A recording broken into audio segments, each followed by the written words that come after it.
Close your eyes. Picture the Middle Ages. What do you see? What do you smell? Mud. Grime. Unwashed bodies crammed into smoky hovels. Kings and queens who reeked of sweat and stale wine. 1,000 years of human history without a single bar of soap. Right? Wrong. Almost everything you think you know about medieval hygiene is a lie. A carefully constructed myth designed to make our ancestors look like ignorant savages. The truth is, for centuries, medieval people loved to bathe. They had public bathhouses, fragrant soaps, and a sophisticated understanding of hygiene. So if they were so clean, why did they stop? What could possibly convince an entire civilization that the very thing that kept them clean could suddenly kill them? The answer isn't ignorance, it's terror. And it's a story far darker and more twisted than any myth. This is the story of how a single terrifying idea turned water into a weapon and cleanliness into a death sentence. Welcome back to Dark Chronicles. Before we descend into this story, let's be honest. How many of you grew up believing the myth of the stinky Middle Ages, that people went their whole lives without a single bath? If that's you, do us a favor. Hit that like button right now. It's a small act of rebellion against centuries of historical misinformation. By the end of this video, you'll be part of the enlightened few who know the truth. To understand the fear, you must first understand the love affair. Before the mid-14th century, Europe was in the midst of what we could call a golden age of cleanliness. Far from being filthy, hygiene was deeply woven into the fabric of daily life. For everyone, personal cleanliness was a sign of good manners and social standing. Washing your hands before and after a meal wasn't just polite, it was mandatory. Your face and feet were washed daily. And soap? It wasn't invented in the 19th century. Medieval Europe had soap, often made from animal fats and wood ash, and for the wealthy, expensive soaps infused with sweet-smelling oils. But the true heart of this culture was the public bathhouse, or stew. In the 13th century, Paris alone had at least 26 public baths. These weren't just places to get clean. They were the social hubs of the medieval world. Think of them as a combination of a spa, a community center, and your favorite restaurant. You could get a hot bath, a meal, a haircut, and even minor surgery like bloodletting or tooth pulling, all under one roof. It was a place for business deals, for gossip, for romance. The bathhouse was an essential part of medieval life, celebrated in art and literature. Even the church, while sometimes wary of the potential for promiscuity, generally endorsed bathing for health and cleanliness. It sounds surprisingly modern, doesn't it? A full-service spa and social club. Let's pause here for a moment. Looking at all the services offered, hot baths, food, haircuts, medical procedures, which of these medieval bathhouse services would you be most likely to try? Let us know your choice in the comments below. A simple bath, or are you brave enough for some 14th century dentistry? We're dying to know. Then in 1347, a shadow fell over Europe. It arrived on merchant ships, carried by fleas on the backs of rats. Yersinia pestis, the Black Death, the Great Pestilence. It was an apocalypse. In less than 5 years, it would wipe out as much as half of Europe's population, up to 200 million people. Imagine a disease so swift, so lethal, that you could go to bed healthy and be dead by morning. No one knew what caused it. Was it a punishment from God? A poison in the air? The alignment of the planets? In this vacuum of knowledge, terror reigned, and humanity desperately searched for an explanation, a way to fight back. And they turned to the only authority they had, the science of the day. Medieval medicine was dominated by the ancient Greek theory of the four humors. It was believed that the body was a delicate balance of four fluids. Sickness was an imbalance. But what caused the imbalance?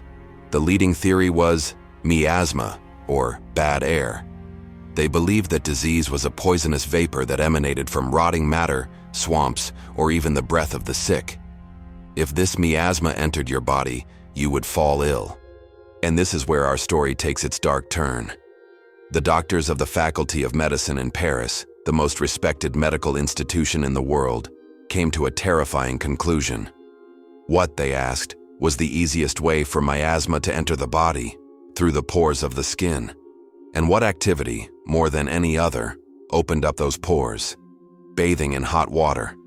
It was a catastrophic but logical deduction based on their flawed science. The very act of taking a hot bath, which felt so good and seemed so cleansing, was, in their eyes, the equivalent of opening every door and window of your house during a poison gas attack. You weren't just getting clean, you were inviting death in. The bathhouse, once a sanctuary of health and community, was now seen as a death trap. A place where thousands of people opened their pores in unison, breathing in the same potentially plague-ridden steam. This is the turning point. The moment a beloved custom becomes a mortal fear. It's a shocking idea, but it was based on the most advanced science of the time. If you're finding this new perspective on history as fascinating as we do, this is the perfect moment to subscribe to Dark Chronicles and ring that notification bell. We specialize in digging up these forgotten truths that change the way you see the past. Don't miss our next investigation. The impact was immediate and profound. The fear of bathing, especially public bathing, swept across Europe. The Dutch philosopher Erasmus, writing in 1526, lamented the change. 25 years ago, he wrote, "Nothing was more fashionable in Brabant than the public baths. Today there are none. The new plague has taught us to avoid them." The Golden Age of Cleanliness was over. The great bathhouses of Paris, London, and Florence, once centers of social life, were abandoned or repurposed. Some, already associated with prostitution, were shut down for moral reasons, but the driving force was fear. The fear of the open pore. This period, lasting from the late 14th century through the 17th century, could be called the Great Unwashing. But this doesn't mean people simply resigned themselves to being filthy. The concept of hygiene just mutated. The focus shifted from washing the skin to washing the clothes. The belief was that clean linen, particularly white linen, would draw the dirt and impurities out of the body. A wealthy person might change their shirt multiple times a day, believing this was a more effective and, crucially, a safer way to stay clean than letting water touch their skin. For the rich, perfume became the new soap, used to mask body odors that were now an accepted part of life. For the less fortunate, full-body immersion became a rarity. Washing was localized. A cloth, a bowl of cold water, believed to be safer as it didn't open the pores as much, was used to clean the most necessary. It's hard to even comprehend. A world without hot showers, where the scent of perfume covers the smell of sweat. What would you miss most in a world where bathing was considered deadly? That feeling of clean skin, the simple ritual of a hot bath. Let us know your most honest answer in the comments. It's a small reminder of a luxury we take for granted. So how did this specific, centuries-long fear of bathing during plague times get twisted into the myth that all medieval people never bathed? For that, we have to jump forward to the 19th century, the Victorians. Obsessed with progress, industry, and their own perceived cleanliness, Victorian historians looked back at the Middle Ages and saw only darkness and ignorance. They cherry-picked the evidence. They found the accounts of saints who avoided bathing as penance, the records of bathhouses being shut down, the medical texts fearing open pores. But they ignored the context. They ignored the centuries of cleanliness that came before the plague and the complex medical reasons for the change.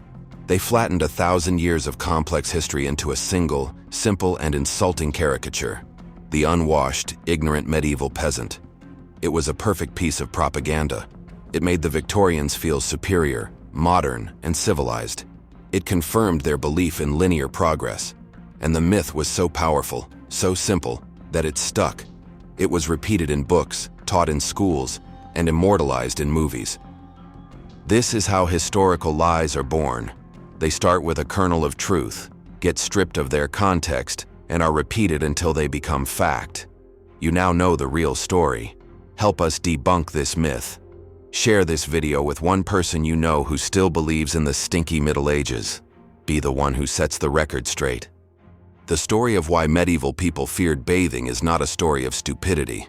It's a tragedy. It's a story about a society grappling with a catastrophe so immense it shattered their world. In their desperation, they clung to the science they had, the experts they trusted. And that science, logical as it seemed, led them down a dangerous path. They weren't afraid of water. They were afraid of a mysterious, invisible killer that they believed water could let inside. It's a chilling reminder of how fear, even when guided by logic, can reshape a civilization. It shows us that what we consider common sense is often just a product of our time and our knowledge. The people of the Middle Ages weren't dirty, they were terrified. And in their terror, they made a choice that would stain their reputation for centuries. These are the kinds of complex truths we are committed to exploring on Dark Chronicles. If you believe in this mission to uncover the real, often uncomfortable history of our world, consider becoming a channel member right here on YouTube for special badges and emojis in the comments. Your support is what makes these deep dives possible. The fear of disease has shaped humanity in countless ways. If you want to explore another story of how suffering was transformed by belief, click here to watch our investigation into the cruelest torture methods that actually made people immortal. Or, if you want to see how another historical figure's reputation was built on a foundation of lies, click here to uncover the evil things Nero did that history books won't tell you. Thank you for joining us in the archives of the forgotten. Stay curious and question everything.